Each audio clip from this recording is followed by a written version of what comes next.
वज़ीर-ए-आज़म शहबाज शरीफ ने कहा है कि 190 मिलियन पाउंड का स्कैंडल ये है कि बरतानिया के अकाउंट में ये पैसा पड़ा हुआ था। नेशनल क्राइम एजेंसी ने 190 मिलियन पाउंड की स्कैंडल की तहकीकात की। उस पैसे की कोई जस्टिफिकेशन ना हो सकी, जिसके बाद हुकूमत बरतानिया ने कहा कि ये पैसा पाकिस्तान की आवाम का है, लिहाजा ये पाकिस्तान के खजाने में जाएगा। मगर ऐसा ना हुआ और वो पैसा सुप्रीम कोर्ट ऑफ पाकिस्तान के अकाउंट में चला गया, जबकि इसको स्टेट बैंक ऑफ पाकिस्तान के अकाउंट में आना चाहिए था। 190 मिलियन पाउंड का जो स्कैंडल है, 190 मिलियन पाउंड कितने अरब बनते हैं भाई? 50 अरब रुपए, 50 अरब रुपए का स्कैंडल ये है। सुन लें कि बरतानिया में के अकाउंट्स में ये पैसा पड़ा था।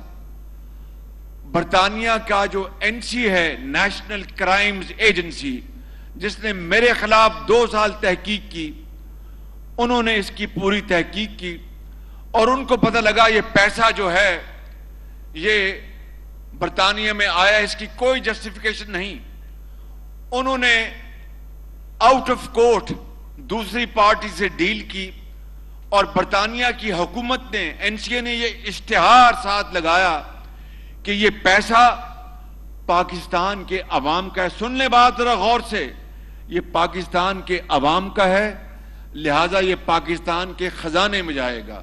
मगर वो पैसा पाकिस्तान के खजाने में नहीं आया, वो सुप्रीम कोर्ट ऑफ पाकिस्तान के अकाउंट पे चला गया। पाकिस्तान का जो खजाना जो है, जिसकी वो स्टेट बैंक ऑफ पाकिस्तान है, ये पैसा अगर स्टेट बैंक ऑफ पाकिस्तान में जाता